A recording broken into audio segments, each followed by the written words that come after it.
Halo, selamat malam.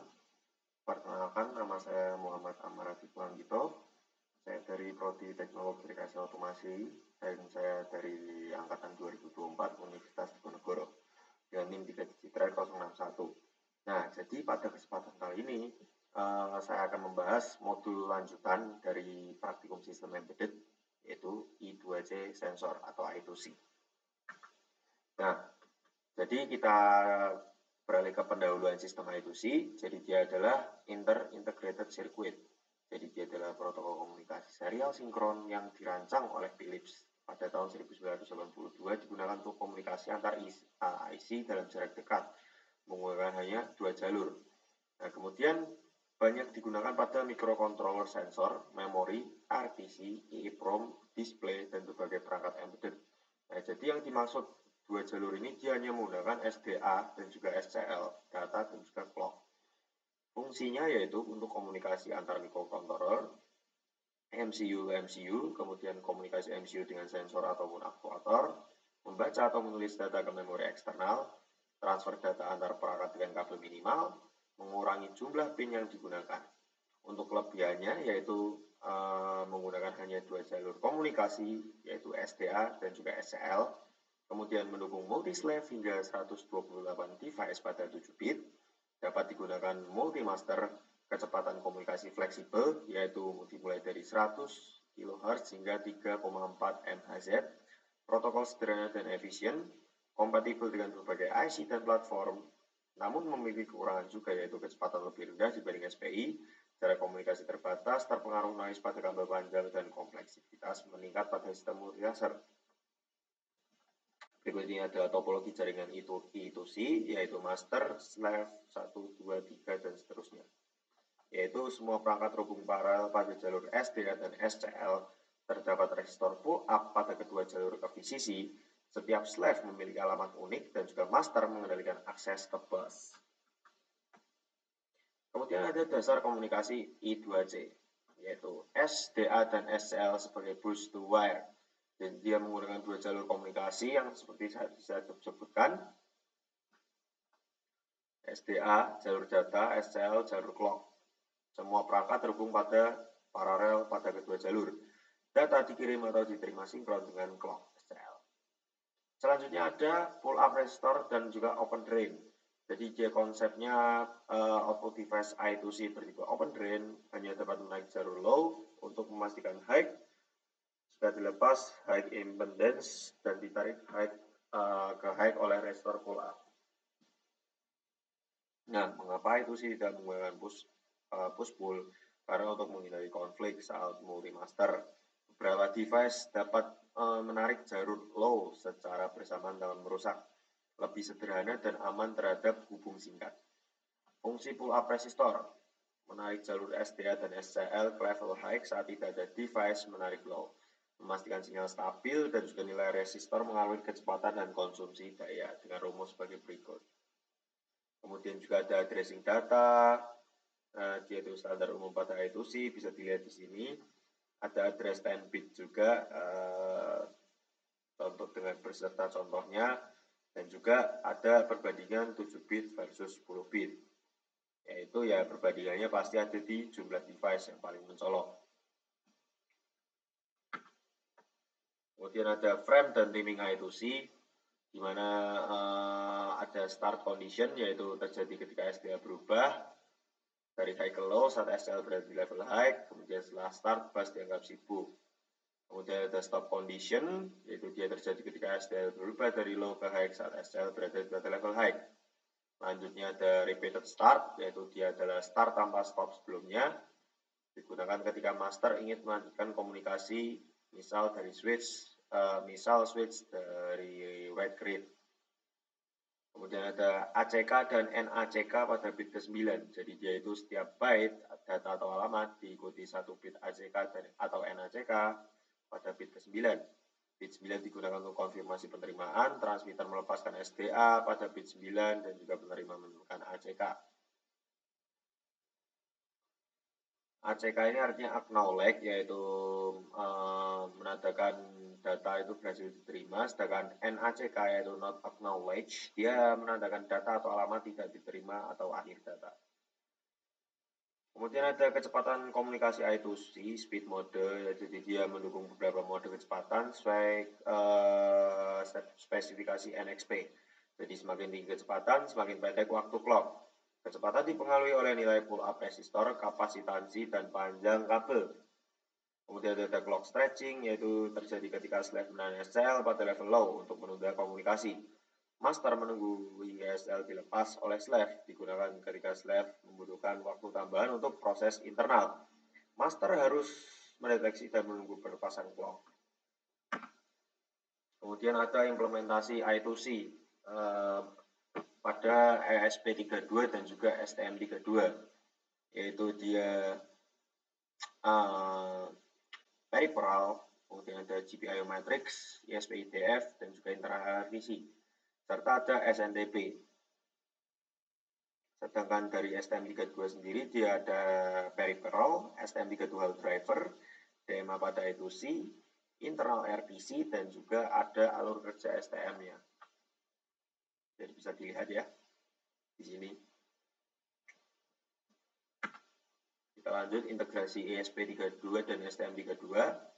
Ya, mungkin bisa dibaca sendiri, yaitu di sini ada wiring hardware, kemudian ada ESP32 sebagai master, STM32 sebagai master, yang nanti akan kita gunakan di demonstrasinya. Kemudian ada cara error handling dan recovery pada I2C. Nah, jadi kita di sini akan melakukan to-do list project, yaitu percobaan pertama, yaitu kita akan mencoba cara kerja I2C pada ESP32, yaitu percobaan I2C biasa ya. Jadi di sini kita akan menggunakan,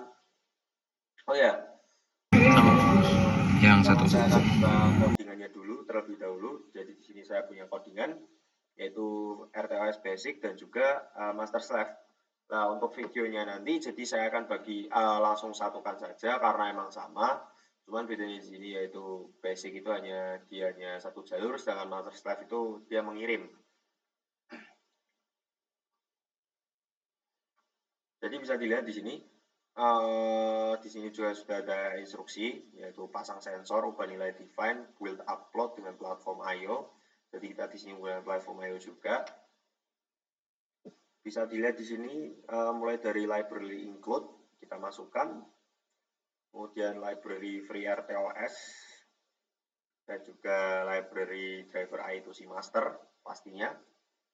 Dan jangan lupa kita masukkan library esplog.h, ya ini untuk menghubungkan dari tiga ini, yaitu ESP32dev, S3, dan juga Lolin S2. Nah, kita langsung lanjut ke bagian yang paling penting. Nah, di sini ada didefinisikan I2C SDA. Jadi pin SDA harus dipasang di tombol ISP-nya di 21, sedangkan SCL itu harus dipasang di 22.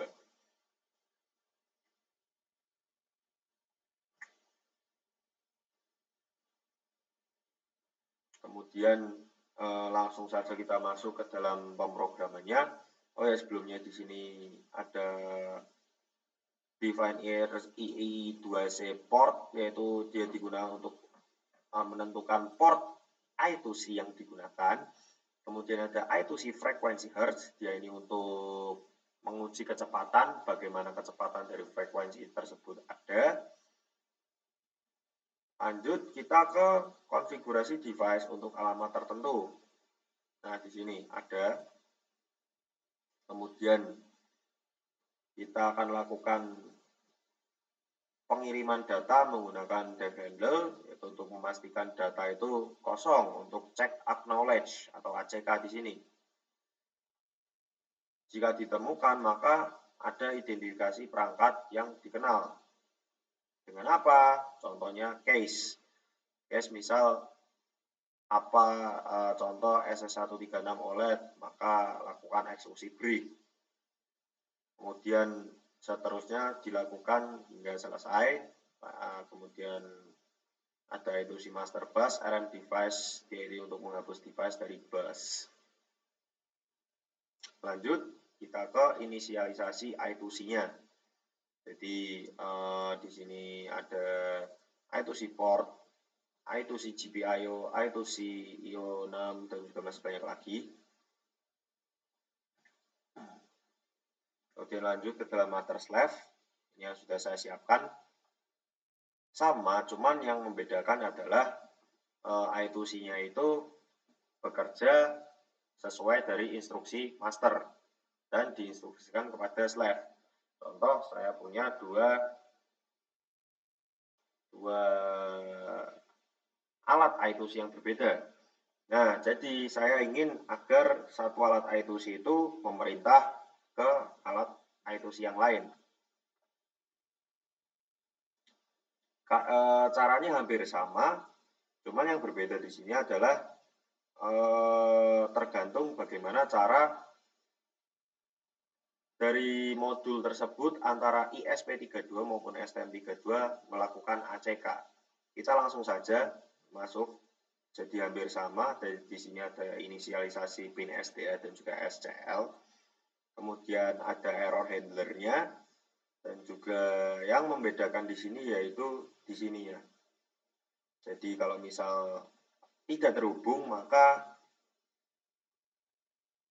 tidak acknowledge. Gampangnya seperti itu. Lanjut, kita ke videonya saja. Yang satu.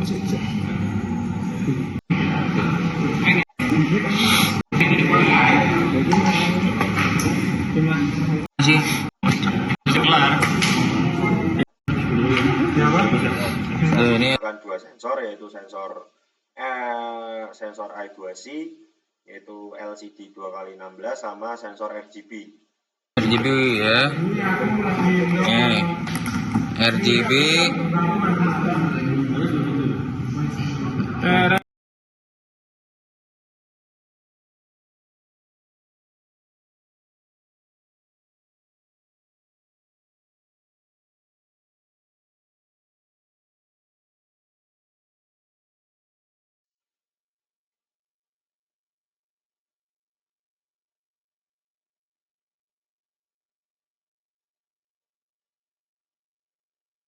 Nah, bisa dilihat di sini.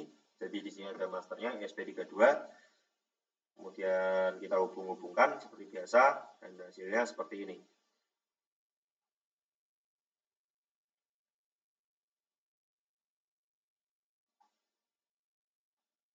Oke, itu tadi adalah demonstrasinya. Sekarang kita lanjut ke kesimpulan. Yang pertama tadi yaitu arsitektur bus efisien. Dia menggunakan dua wire SDA dan SCL dengan konfigurasi open drain dan pull up resistor untuk mencegah bus contention. Mekanisme transisi mendukung address 7 bit per 10 bit, dikontrol via start stop repeated start dan divalidasi oleh ACK dan NACK pada bit ke-9. Untuk skalabilitas kecepatan fleksibel dari 100 kHz hingga 3,4 MHz.